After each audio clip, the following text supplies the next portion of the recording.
signing day, the actual event lasted for us from 7 a.m. to 8:12. How cool is that? So the first opportunity our Eastern time zone guys had to sign was at 7 a.m. By 7:20, now we don't release them that quickly because we have to check, double check, and there's a communication line that goes forward. But by 7:20, we had them in our phones. We had talked with them via FaceTime.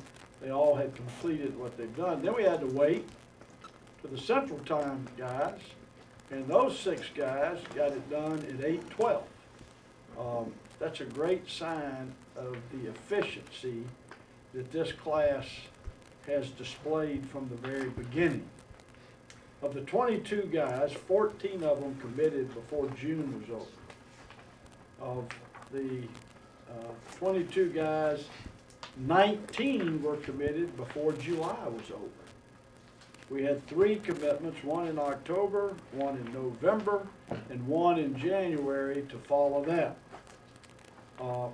Even with our latest, with Victor Demukage, who didn't commit till the 25th, the average number of days this class was committed was 221 days. So here's what happened. We developed great relationships. Our coaches were incredible. I think most importantly, this is an incredible group of young men. They became teammates. They're so committed to each other.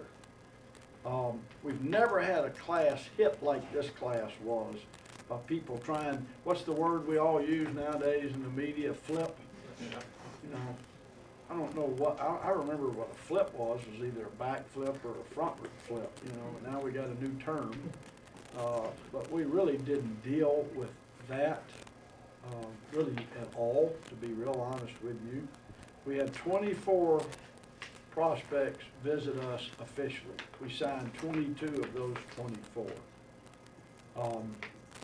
Part of that is the coaches we have doing a great job with selection and building the right group of people. Part of that is a credit to the integrity and the character of these young men. They knew who they were and where they wanted to be and stayed committed not only to Duke football, but to each other. It's extremely unusual this day and time. When they were all here together at one time or another, you felt like you were with a team that'd been together 3 years. They were that much fun and that energized. This class is, in my opinion, the most physical class we've signed yet. There are 4 offensive linemen, 6 defensive front people, other really physical players that play skill positions in it. When we came, we said we were going to recruit speed. We've done that, but we felt like that we needed to change the course of Duke football to become more and more physical. And I think the last 2 years, both of these classes, been 17 linemen in the last 2 years. We will see the impact of these 2 classes going together. You put an 18 group with it, and that's going to be another area of emphasis, an 18 group with it, and it's going to be special for quite some time as you project it out. Just so you know this, no particular reason, but we always start our recruiting geographically inside out. We recruit the state of North Carolina very hard. We didn't end up getting the guys that we recruited in-state. Not everybody in the pool is somebody that we can recruit. Our pool often is a little smaller. We all are aware of that. But we worked very hard and it just didn't happen. But that's a rare thing, something that you may have noticed, just to kind of help you along the way of figuring out. That wasn't a planned thing by any means. We go a lot of places. We try to address our needs and we try to find the right fits. And that's basically how our recruiting goes about. I'll mention this, and let's get to the recruiting questions first, but as you know, we also start spring ball Friday. So I'm really excited about that. We've got our first 2 practice schedules done for Friday and Saturday. Anxious to see a pretty healthy football team out there.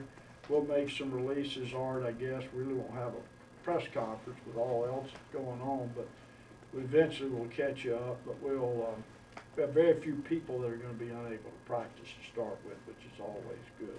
But we'll cover that briefly at the end here. But I'll open it up for you guys and the questions that you think you need about these young men. You've been in a lot of places before, you know, you coached elsewhere, but you have to do less babysitting with your guys here than ever before once they sign. I mean, they really stick with you. Is that a lot of that come from the family thing that you guys preach? They seem to buy into that right away. Well, I think because when they come, the right kind of good attracts good. So when they're here early, themselves, their parents, it's either genuine or not. They recognize it. They don't just recognize it in our coaches, not just in our players, but everybody here. Our support groups are incredible. You know, whether it's Hap, Noel, West Pick, our entire group is still here going into year 10 to take care of these players and all academics, all that areas of their lives. So I think we tend to find the right people. And when you're signing the right people, they don't want to transfer. They stay, they buy in, and the strength of that team, our guys become great teammates. That's how you have a great team, and that's still what we're striving each year to do. And at the same time, what you're alluding to is the program. The program's healthier than it's ever been, and so we can recruit. Expanding on that a little bit,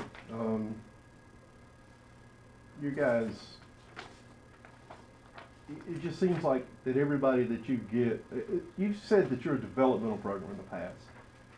Have you been able to show these guys that? I mean, are you able to show these kids what, you know, so they can buy into that? Sure. Well, parts of it are, there's a lot of guys that want to, and you're crazy if you're good enough, you don't try to fight like crazy to play in the National Football League.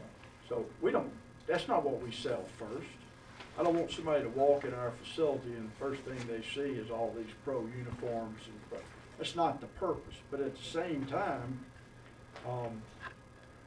we got guys playing on Sunday, on television, starting and playing and are very vital parts of their teams. They see that they had success because they grew as players and people at Duke. We've got people that everybody graduates. They graduate at a high level. They meet these young men. I get comments from parents all the time. Well, they look you in the eye, they introduce themselves, tell you where they're from. That's not orchestrated. We don't have to teach them that. Their parents did. So I really believe that recruiting is most successful when you focus your commitment toward people that belong in your program, which means really good players, but that have standards that are far beyond just being a really good player. So that's how you become a developmental program. We got multitudes of guys I think can play as freshmen.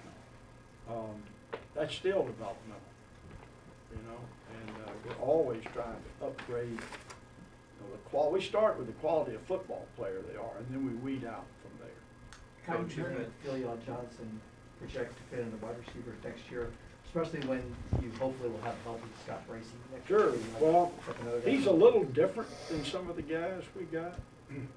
He can play. I mean, he's gonna fit in somewhere because he can flat make plays. And if you watch tape on him, I don't care who it is, and even in the state of Florida, he runs past every single player he plays against. He's got great hands, natural ball skills, he can leap. He's not only fast, he's got that short space quickness that you look for. So the transition to college football is always as much mental as it is physical. And I'm not talking about learning the playbook. I'm talking about it's harder. Practices are harder. Competing against better players becomes harder. How people respond to that is usually, it initially decides what their role is going to be as a freshman. And you don't know that until they're on campus. Coach, 6 defensive linemen you mentioned, but the one thing this program's had trouble finding is a natural pass rusher. And can you talk about these guys and which of them seem to have that potential? I mean, Well, I think all of them in this particular group, they're a little different. There's some inside rushmen, as Coach Albert likes to call them. Certainly two cousins, Axel and Derek, are extremely quick and explosive and 300-pound guys. Use their hands well. I think they're going to be different than what we've had. Victor and Drew Jordan and Chris Rumpf and Ben Fry could go either way, in or out, are relentlessly quick, explosive guys, have great strength in their hands. It's certainly something when, a year ago, when we hired Ben Albert, it's one of the things he and I talked about the most, is what makes a great pass rusher. How do you identify them? What are we looking for? What do you see? What do I see? I mean, we had lengthy discussions about that thing. I also have some other thoughts that we're going to implement for spring practice that are going to help. You know, I'll just kind of stop there, but we know exactly what we're doing with the current players we have that we think are going to make them better pass rushers. So, yeah, I'm excited about what I think we have in that regard coming, not just in the future, but now with our defensive front. Coach, if at all, how has the message changed since you got here? You're selling we're building this. Now you're at this, or at least closer to what you were aiming for. How does the message change, if at all? Well, I think you do look at trajectory. You know, you look at trajectory in any industry. You know, where were you and what have you done? And now we have a long study. You know, in 9 years, we're probably near 400% trajectory in the win. I don't know, somewhere in there, maybe a little below that. Probably a little below that when I think about it, but not much. Our trajectory in growing our facilities and the entire looks in the everyday organization and running of Duke football, it's just something so tangible that exists. And then you have this, continue to have this great institution, and I think we all know where we fit within that institution differently. The stability of a program going into year 10, where everybody that's going to work with you are the same people that have worked at every player we've had here. You see that we have players back here all the time. You know, I'm going to walk in and there's going to be Lakin working out, or there's going to be Rawls, so that the continuity of a program, which we didn't have, is now established. We also know, all of us know, that we're not near where we want to be or we believe we can build to. So we're not sitting on any laurels. We're not at the top. You know, they say the wind blows harder at the top of the flagpole. Well, we ain't seen the top. Let's get to the top of the flagpole. And then when that wind blows harder, I'm going to be ready to hang on and continue to grow. But I think it's exciting for our young people that want to be a part of something like we have. And we don't want to be like everybody else, to be honest with you. We are who we are. We tell them. We don't sell them. And I think the right kind of people are attracted to that. What do you like?